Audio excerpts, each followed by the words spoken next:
All right, so you've obviously bought into email marketing.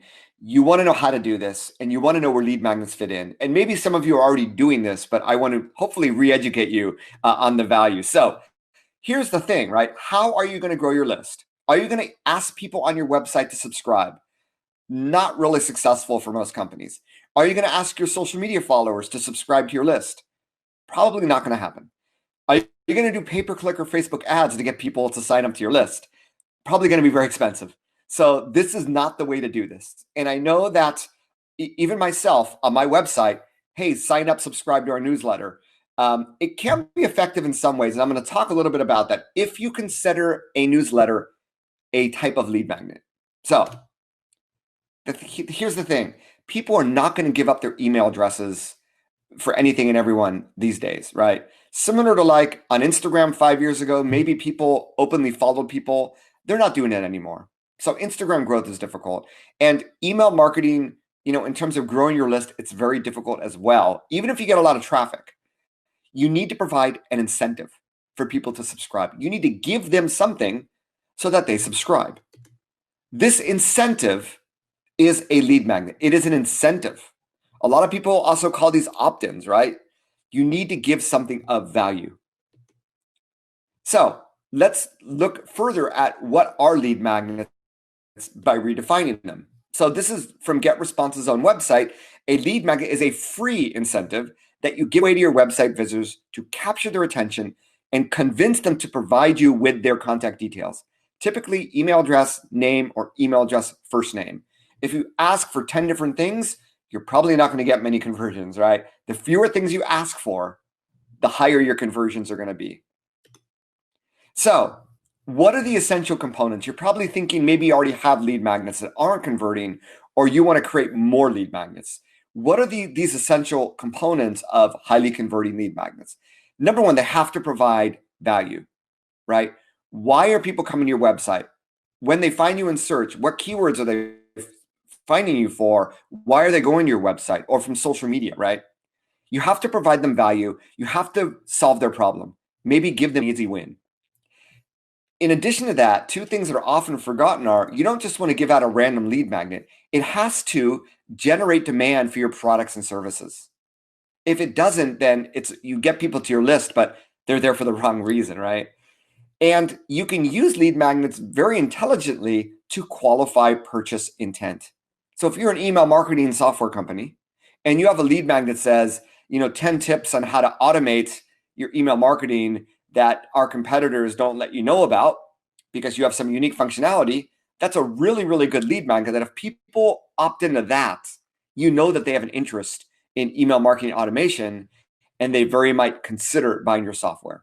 So these are things to consider when creating your lead magnet. Now, we talked at the very beginning about, lead magnets and subscribe to my newsletter. So there are newsletters that might be considered a lead magnet. This comes from Jay Baer's site, Convince and Convert, one of the thought leaders in marketing. So, he's put a lot of thought into his newsletter. He's been doing this for 20 years, right?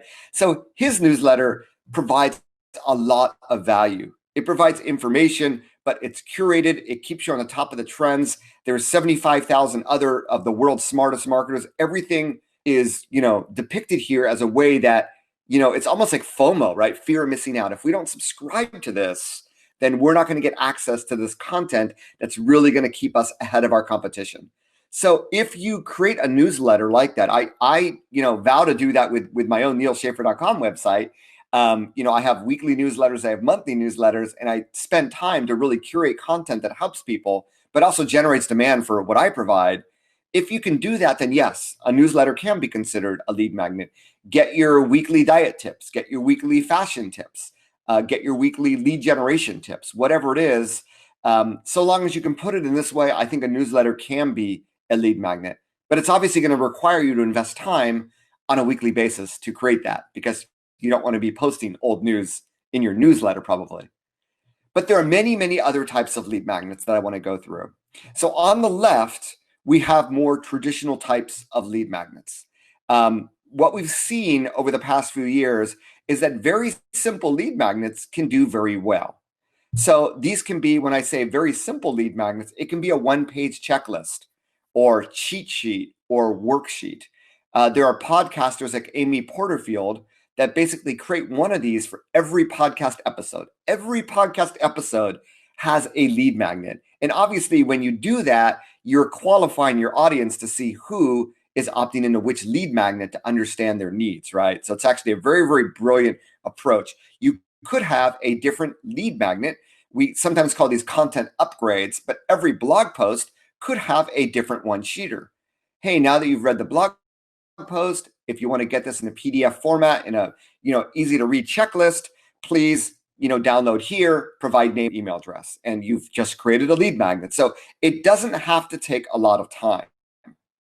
And there's other types of lead magnets. We get, the further down on the list, we get a little bit more complex, but we have, templates. This obviously depends on your product or service.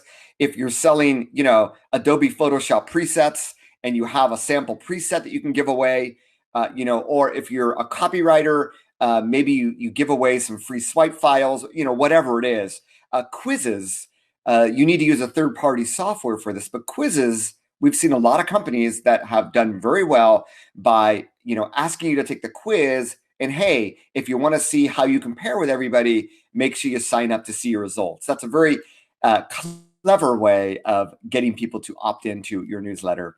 We have email courses, very popular as well. These can be done in GetResponse with a very easy drip sequence. Add people to a list for the course, and after 24 hours for 7 days, send them an email. So these are very, very popular as well. We have the ebook, which is probably the standard lead magnet. It can be short or long, so long as it's providing value and solving a problem and really helping in the transformation of your visitor, right? We can do audio video recordings or trainings. We can do a webinar. Yes, this is a lead magnet. You provided your name and email address to attend this webinar. Webinars are still really powerful.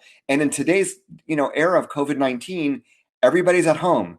Just like, we see all these Facebook Lives and Instagram Lives, people are ready to consume information. So there's never been a better way to do webinars. And by the way, for those of you that don't know, the webinar that you have access now is actually part of GetResponse's software.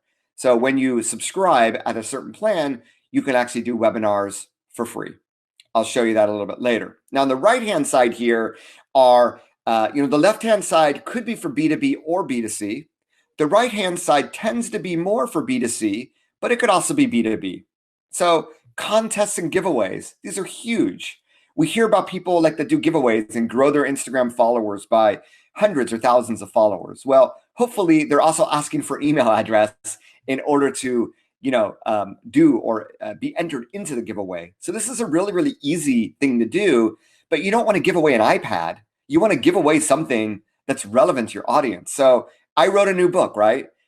And I had a number of authors endorse that book. So I'm preparing to do a giveaway of marketing books because anybody who enters this marketing book giveaway might be interested in buying my book. Could be as simple as that. So invest a little money in this, using appropriate products to qualify your audience, and you're going to get a much higher quality lead, much higher quality opt-in when you do that. We also have coupons and special offers. How many times do you go to an e-commerce site or a retailer website? Hey, save 10% in your next order, opt into our list. Or, hey, give us your email address, save 20%. That is a lead magnet. They are providing something of value. In this case, it's monetary value. 10% off, 20% off. Buy one, get one free. Enter your email address to get the code. So there's no excuse for not having ideas for lead magnets. There's many, many different ways in which you can provide value. So I want you to really think out of the box here, which is why I'm trying to give you a lot of examples. We have free trials, free product, free service. We have live demos. This might be more for the B2B space. But as you can see, there are many, many ways to get email address, get contact details once you provide something of value. They're all going to convert differently, right? So probably at a certain point in time, you're going to have multiple lead magnets of multiple formats.